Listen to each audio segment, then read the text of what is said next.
За асуулт үг нь нийлээд 5 минут байгаа учраас би эхлээд агуулга яриад дараа нь асуултууд асууя гэж. За 25 оны 5 сарын 8-ны өдөр та улсын хурлаар томилогдсон. 5 сар 6 хоногийн өмнө. За таныг томилогдоход тодорхой зүйлүүдийг хэлж ирсэн. За энэс хойш 5 сар өнгөрчээ. За яасан бэ гэхээр бидний ингээд одоо хамгийн гол маргаан болвол төсвийн үеэр өрнөдөг маргаан болвол төсвийн ирэмп хийгээд тэр төсвийг одоо ач холбогдлоор нь зорилтод одоо хэрэгжих тэр боломжтой нөхцлөөр нь бид нар яаж одоо ялах юм бэ гэдэг асуулт одоо гол маргааны сэдэв болоод байгаа юм л да. Жишээлбэл одоо та бүхэн санаж байгаа 7 сард гишүүдэд мөнгө тараах гэж байна. Тойргийн гишүүдэд тийм, чагсаалтын гишүүдэд тийм гэж яриа болдог. Иргэд олон нийтийг бухимдуулдаг. Гэтэл энэ улс орон чинь ингээд нэг бүхэллэг эдийн засгийн анатом, эдийн засгийн цусны урсгалтай гэж үзэх юм бол тэр дотор нь бас энэ цагаан эсний үүргийг буюу дархлааны үүргийг аудитын байгууллага хяналтаараа гаргаж явах хэрэгтэй. За гингүүт үндэсний аюулгүй байдлын үзэл баримтлалд энэ төсөв нийцж байгаа хэсэгтэр аудитаас дүгнэлт өгөхөөр ерөнхий дүгнэлтэндээ бол нийцж гэнэ гэж гардаг ч гэсэн яг детальчилсан буюу одоо наривчилсан дүгнэлт эренбийн асуудал дээр бол танах дүгнэлт өгч чадахгүй байгаа. Энийг хийхин тулд ямар одоо эрх зүйн зохицуулт хэрэгтэй вэ гэдэг талаар Магнас өрн дарга бидэд удаа ярьсан. 3-4 удаа энэ асуудлаар ярьсан. Тэгэхээр энэ их хурлын гишүүний 8 сарын 26-нд илгээсэн асуулт бол энийг шийдвэрлэхэд бас чиглэж байгаа. Бид энэ аудитын байгууллагын тайлан тооцоо хяналтыг бие даасан хараат байдлаар илүү үр өгөөжтэй олон улсын стандартад явуулах тусам манай улсын төсөв тодорхой, төсвийн эренб ойлгомжтой, түүний хэрэгжилт нийгэмд үзүүлэх үр нөлөө тэр одоо хөрөнгө оруулалтаар илэрч байгаа энэ бүх зохицуулт нь ил тод болох гээд.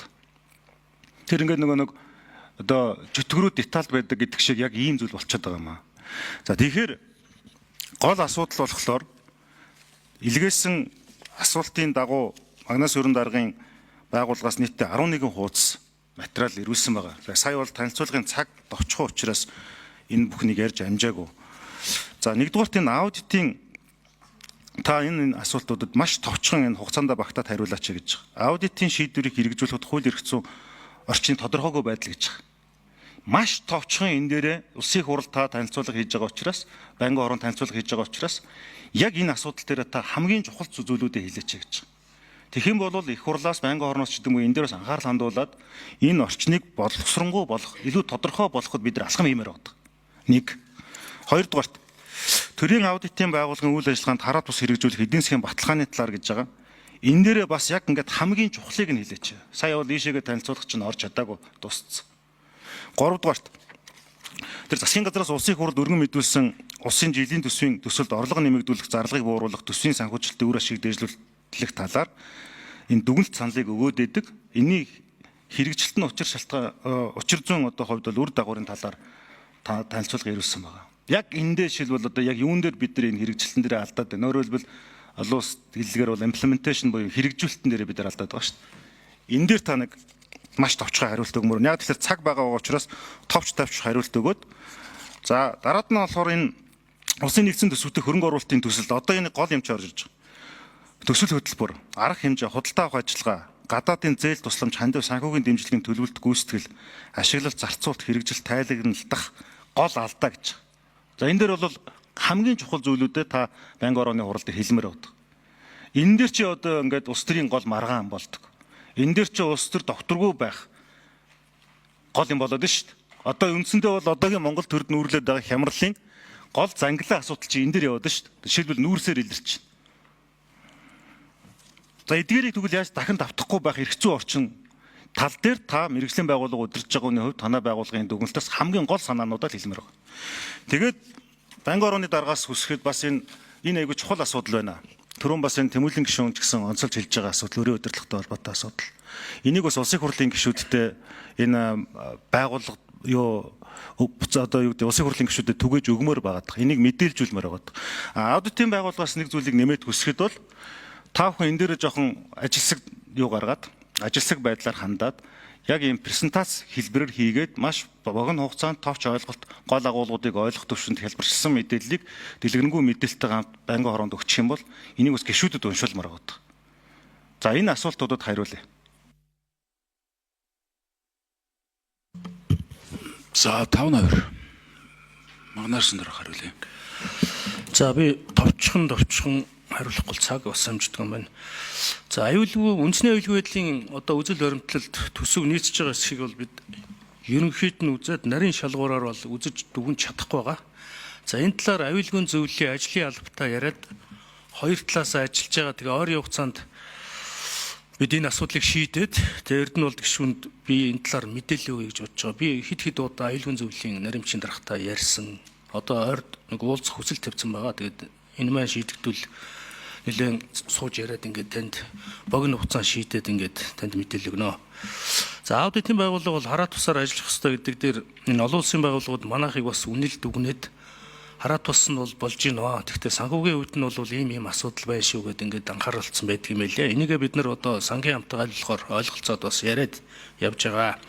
Аудитын шийдвэрийг хэрэгжүүлэх асуудал дээр бол хуучин манай аудитын шийдвэр бол ингээд нөгөө гүйцэтгэх хуудасаар бичигдээд бас ингээд гүйцэтгэгддэг байсан. Тэгээ одоо бол энэ захиргааны хэрэг шүүхэд хян шийдвэрлэх тухай хууль болоод иргэний хэрэг шүүхэд хян шийдвэрлэх тухай хууль хоёр дээр манай энэ одоо нөгөө зөвхөн татврын байцаагчийн одоо татврын төлбөр тогтоосон акт болоод шүүхийн шийдвэрээр одоо тогтоосон тэр шийдвэрийг л гүйцэтгэнэ гэдэг одоо гүйцэтгэх хуудас манад бичигдэхгүй байгаа.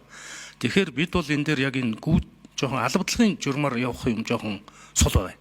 Тэгэхээр манайх бол хуулийнхаа орчин болоод бусад бүх судалгаануудыг хийгээд бэлэн болгосон. Тэгэд энийгээ бид нар энэ чиглэлд нь саналаа оруулж ирээд шийдвэрлүүлээд явуучвал энэ үр дүнд хүрнэ гэсэн ийм тооцоо хийж байгаа. За манай байгууллагын тухайд бол өөрөө аудитын шийдвэрийн хэрэгжилтийн газар гэж тусдаа ийм газартаа олсон. 19 оноос хойш бүх шийдвэрийг 20 оноос хойш бүх шийдвэрүүдийг бид нар эмхэтгээд биелсэн биелэгүйгээр нь ялгаж салгаад тэгээ одоо ингээд хөөцөлдөж ажиллаж байгаа. Ялангуяа гэмт хэргийн чанартай байж болцсохгүй. За бас одоо хариуцлага тооцоолохдоо ийм асуудал руу бид нар бас нэлээд анхаарал тавьж орж байгаа. За энэ тал дээр ингэж хариулах байна. За засгийн газраас өгсөн төсөвдөр бид бол өнөөдрийн байдлаар нэг орлого нэмэгдүүлэх нь 51 орчим тэрбум төгрөг.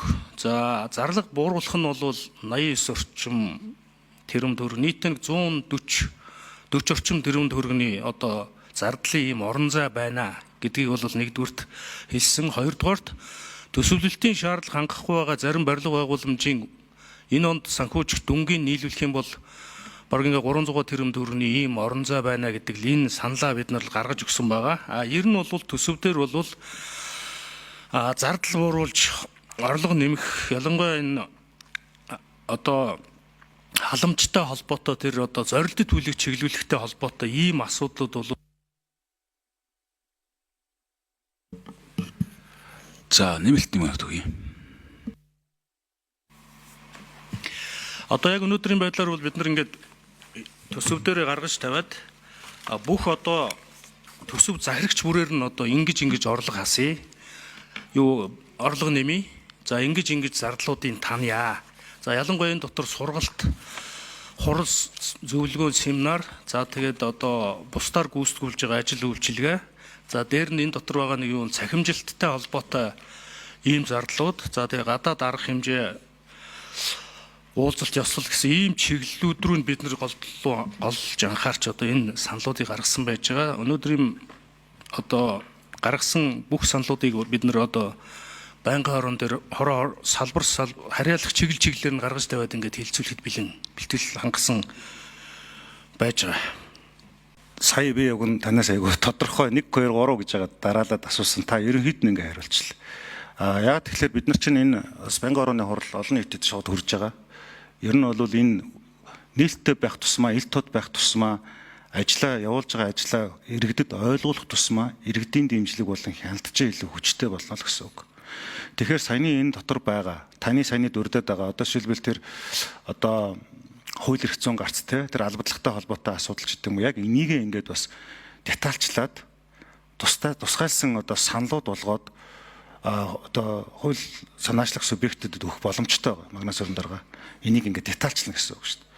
Тэгэхээр яаж байгаа юм гэхээр эн чинь нөгөө цаашаад олон хуулийн эрх зүйн үр дагавар үүсгэсэн зохицуултууд байгаа учраас энэ хоорондын чинь уялдааг яаж хангах уу? Тийм ээ? Захиргааны хууль дээр ч тэр иргэний хэрэг хянан шийдвэрлэх тухай хуулийн дээр ч тэр эдрийг хоорондынх нь уялдыг яаж чангахгүй гэд. Тэгэхээр гол нь ингээд нэг нь асуусан байдалтай нөгөөх нь хариулсан байдалтай юм ингээд нэг дуусчмаар байгаад. Яг эн чинь цагаан дээр хараар тодорхой ингээд зохицуулт болох юмнууд нь юу байна? Бас дээрэс нь хөвшүүлэх, хэрэгжүүлэх юмнууд нь юу байна гэд ингээд бид энэ тодорхой хэмжээгээр алдаагаа засаад дутагдал юм уу одоо сул талаа нөхөө явах тал руугаа л хэдүүлээ хандмаар байна.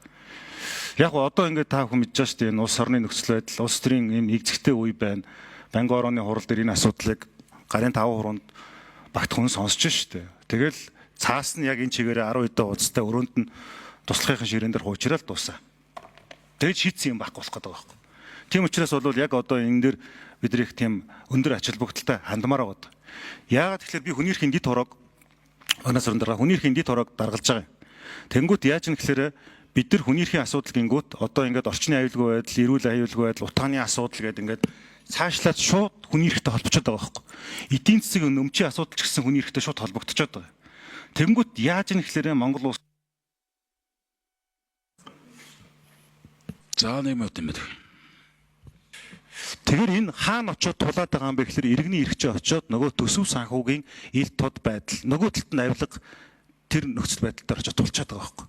Тэгэхээр энэ аудитын газар бол ерөөсөө энэ ИДБ-ийг хувц утгаар авч байгаа юм шиг энэ алдаануудаа онцож хараад яаж засах гэдэг юмнуудаа их хурлаа яаралтайгаар илэрхийлээд их хурлын хяналт хэрэгжүүлэх бөгөөд хууль тогтоох боломж энэ чадварыг ашиглаад ингээд явчих юм бол бас том боломж байна гэж. Тэгэхээр тэнд байгаа зовлонгуудаа нөгөө зохион дороо нуусан зовлон жаргалаа өөрөө үүрээд тэгээд яг жилд 1-2 удаа аудитын ерөнхий тайлангаа хилцүүлэхдээ хилдэг, бусд үед нь хүмүүс мартчихдаг нэг юм зовлон болчиход байгаа. Тийм учраас энэ асуудал бол танай байгууллагын чадварыг нэмэгдүүлэх, хуулиар олгосон, хуулиар хүлээсэн үүргийгтэй нь илүү үр ашигтай явуулахад чиглэсэн байгаа юм шүү. Тэгэхээр энэ бол нэг удаагийн зүйл биш. Тогтмол энийг хэвшил болгож явах хэрэгтэй зүйл л гэдгийг би онцолж хэлье. Тэгээ энэ дээр өргөжлүүлээд хамтарч ажиллая. Баярлалаа.